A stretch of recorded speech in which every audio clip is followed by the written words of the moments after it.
Hello and welcome back to another video. I'm Trip, and I've either made a really dumb decision or a smart one, because I bought the cheapest S2000 Running S2000 that I can find. I guess a future Trip will figure that out later.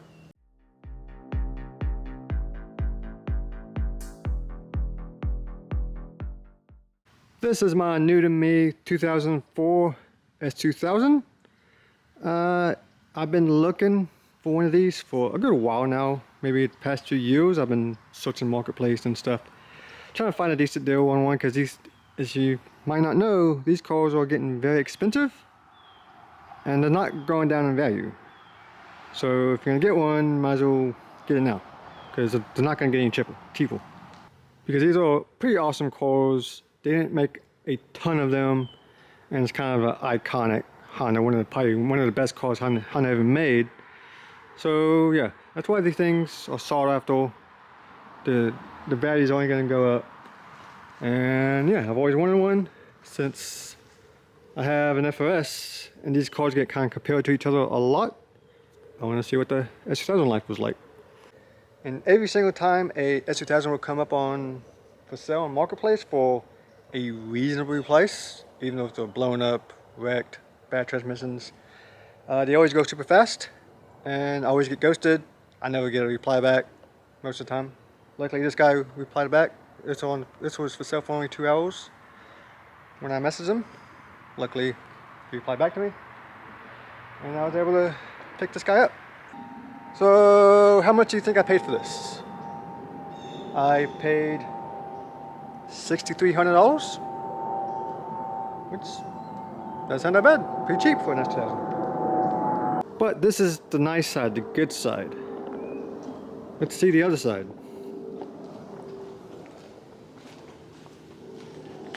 She's a little banged up, not too pretty. So like you see, doors all screwed up. There's a dent here, which is probably going to be the biggest issue.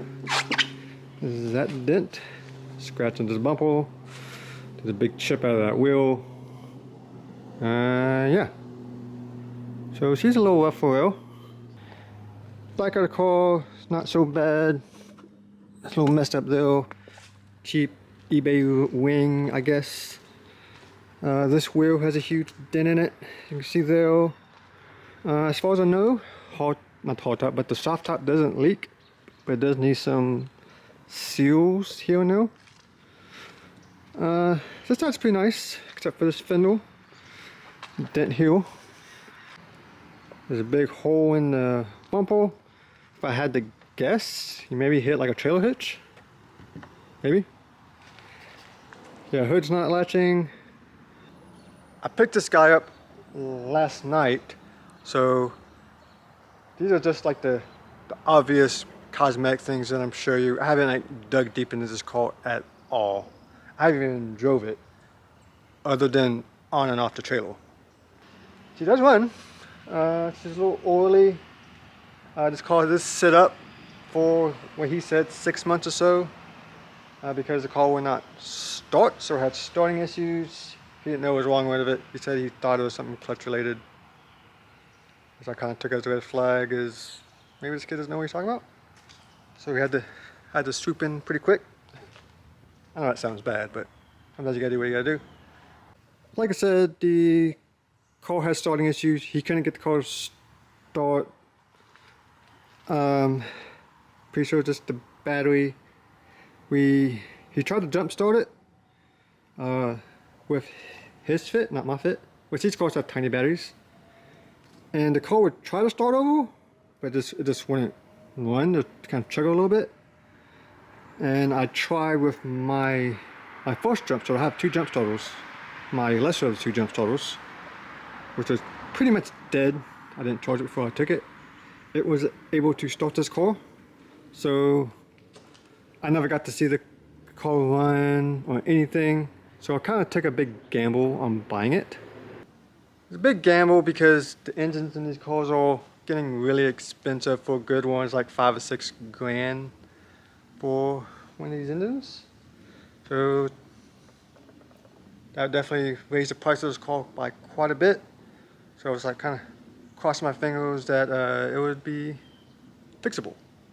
Another reason it's kind of cheaper, is it does have a high mileage. It has 210,000 miles on it. So yeah, that kind of sucks. Check out the inside. I mean, visually everything's there. Doesn't look too bad. Doesn't like the seats are all cut up and carpet looks like shit. Like I haven't tested to see what works, what doesn't. Like I don't know if stuff like cruise control, AC, radio, top. Like I don't know if that stuff works because I haven't tried it yet. I know this window works. But the worst part about the inside is it smells like marijuana. And yeah, that sucks because I don't like marijuana. It just stinks. And I guess I just noticed this bone mark. I'm still finding stuff as I go. It does have mismatched wheels, and when we originally tried to push the car, it wouldn't go nowhere. It was locked up because the brakes were so rusted.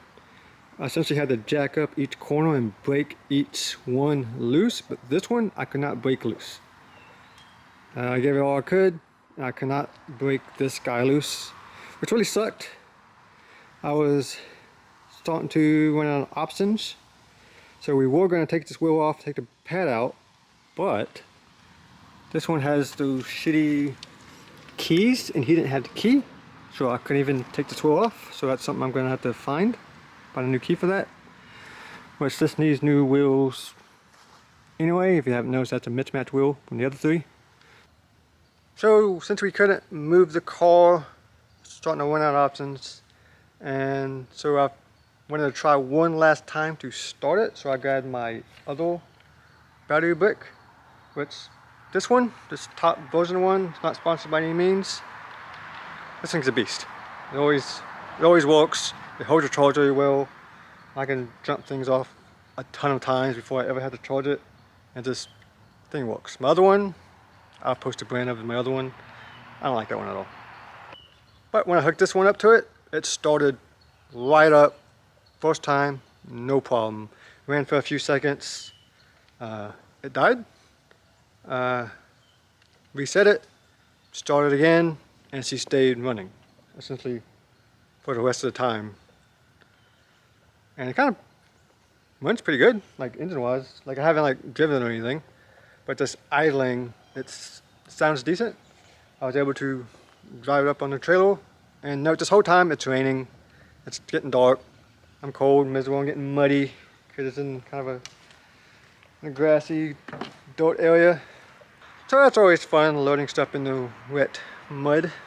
Since I was able to get it to run, I was able to break through by going forward. So luckily that worked. Mods that I know about: Canyon intake, radiator. This wheel, it has slotted and drilled rotors. Yeah, on both sides. This one's not vented, so that's gonna have to change. That wing. Oh yeah, exhaust. It has a HKS exhaust. Sounds pretty good at idle. So we need to see what it sounds like when she's driving. So I did put the battery on the charger all night to see if you need the battery or not. It starts. Hey, it starts right up. No problem. Staying running.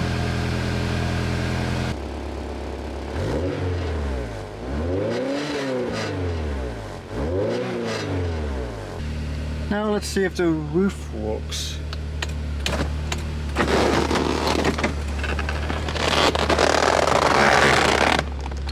Hey, got a convertible.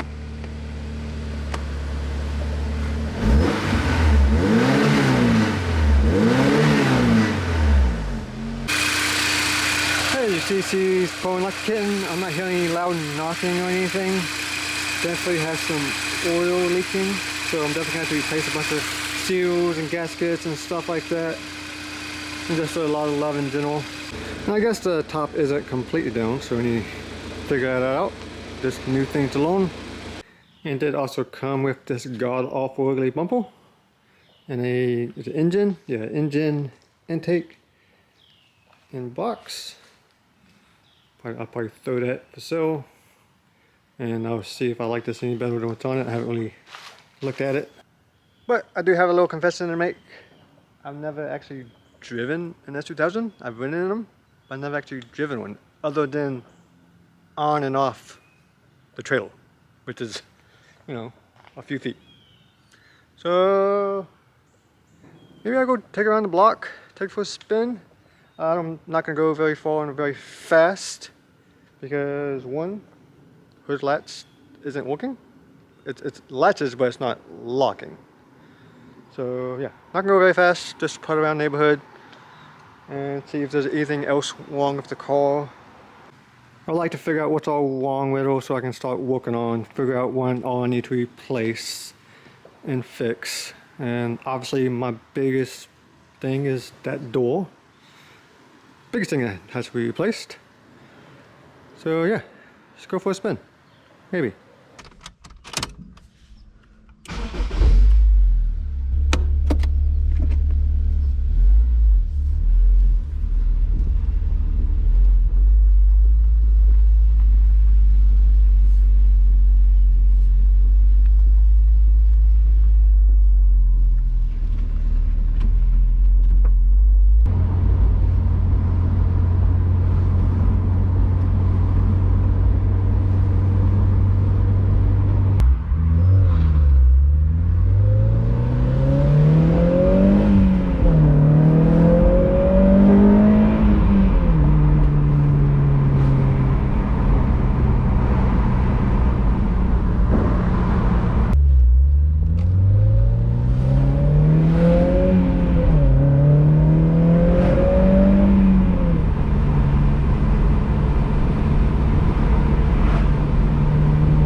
Hey, I'm back from my little test drive. You know, not too bad. You know, I'm very surprised, very happy about how she drove. Of course, there was a little bit of shaking, a little bit of vibrations at like, I don't know, 40-ish, which is kind of expected. I was actually expecting a lot worse considering how bent up that wheel is, and this one had a big chip out of it. And I checked 2 of the tires, but I don't think I checked the air on the other 2 tires. So. Yeah, drove really good. It did seem to have a little bit of, I don't know, drag almost, like something just dragging it back, which could be brakes. It's just rested, sticking, needs to be worked out. So just little things I need to go over, look at. But overall, not a bad test drive. I'm sure people are looking at me weird wearing a helmet driving around. And I don't know if you noticed this or not, this wasn't planned, but we have a lot of silver cars. That's silver, that's silver. The Miata is half silver, the original color is silver, and the Subaru is silver. Now, let's talk about the plans for the S2000. I'm not gonna make it to a track car since I already have 2 time attack cores. I don't need a third, unless I blow this one up or something. Then we'll talk about it. I'm just gonna clean it up, maybe OEM plus type build, street build, make it clean, just revive it back to its good old days, make it a nice car again, something I can drive around on the weekends and enjoy. It will probably be a slow project, something I'll do over time. I'll try to get some of the bigger things done this winter, so it'll probably be my winter project. But yeah, just something I can hold on to, just fix on over time and clean it up, and yeah. And also kind of looked at it as an investment. Yeah, I paid $6,300 for it, which no matter what I do, unless I ball the thing up, you know, completely total it out or catch it on fire or something like that, there's no reason why I would not be able to make more money there or resell it for more, especially with time. These cars, every day they get more and more, and they go up in value. If you watch how the Supers and the NSXs and RX-7s, it's kind of up there with those cars. So it always makes sense for the value of those cars to kind of go up along with them. So in theory, I can drive the car, enjoy the car, and still make a profit on it later. Just depending how long I hold on to it. Especially if you hold on for a long time, of course the better outcomes will be. I'm not doing it for money, but it is a additional benefit. I probably won't do anything too crazy unless I get good deals on parts like coils, other market parts. So we'll keep it semi-basic, nice. Probably won't swap it unless I blow the damn thing up. If I blow up the motor, since those engines are pretty expensive, I might consider case swapping it. It would be kind of fun to have both cars, case swap FS and S2000, so those cars kind of get compared a lot to each other. Kind of fun to have both. But that is it for this video. Come back. I will be doing updates on the car as I fix it, and I'm definitely going to do a lot of troubleshooting and see what's wrong with it, what's good about it, what I'll have to replace, what I don't have to replace, and all that jazz. So come back for that, and hope I see you next time. Peace.